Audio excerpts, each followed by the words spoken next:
The Game Boy Color port of Donkey Kong Country has a couple exclusive multiplayer link cable modes for 2 players. Unlike the Super Nintendo version, where 2 players can play through the campaign in co-op, this handheld version has nothing to do with the campaign. Instead, players can link up these minigames after they become unlocked by playing through the single-player mode, which takes some extra effort.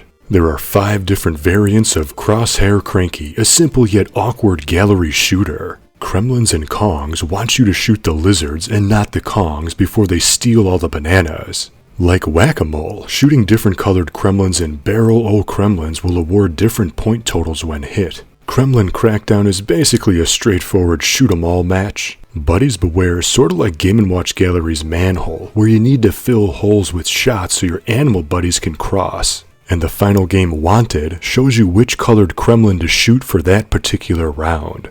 All of these Crosshair Cranky variants feature the same gameplay, just with slightly different rule sets. A shoots and B reloads, while the D-pad is used to awkwardly scroll through the targets in sequential order.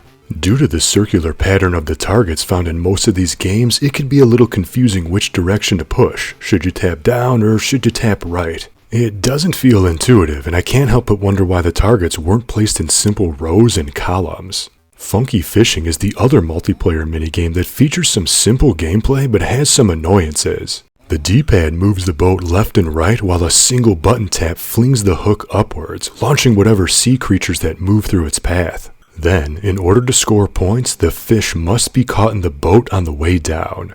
Admittingly, it is a little satisfying to snag a bunch of fishies in one swoop. However, it's doubtful you'll want to play for long thanks to a constantly ticking sound effect. I don't know why this knocking noise is even in the game, and it's recommended to turn off the volume entirely.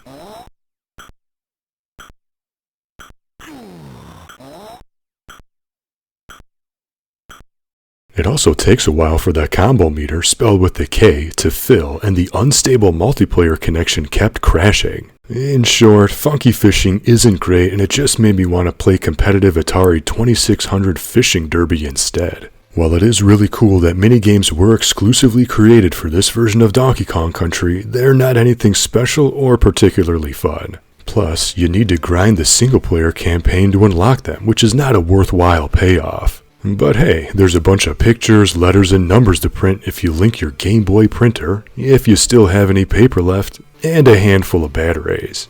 But what do you think? Did you play the Game Boy Color port of Donkey Kong Country? Did you know about these minigames? How do you feel about monkeys that fish and use their hand cannons to shoot weird-looking lizards that steal bananas but not actually eat them? Let me know in the comments. And if you want to learn more about the forgotten multiplayer modes in original Game Boy and Game Boy Color games, see my Enable the Link Cable playlist right here on my channel. I also covered every Game Boy Advance Single-Pak linkable game. Links will be in the description.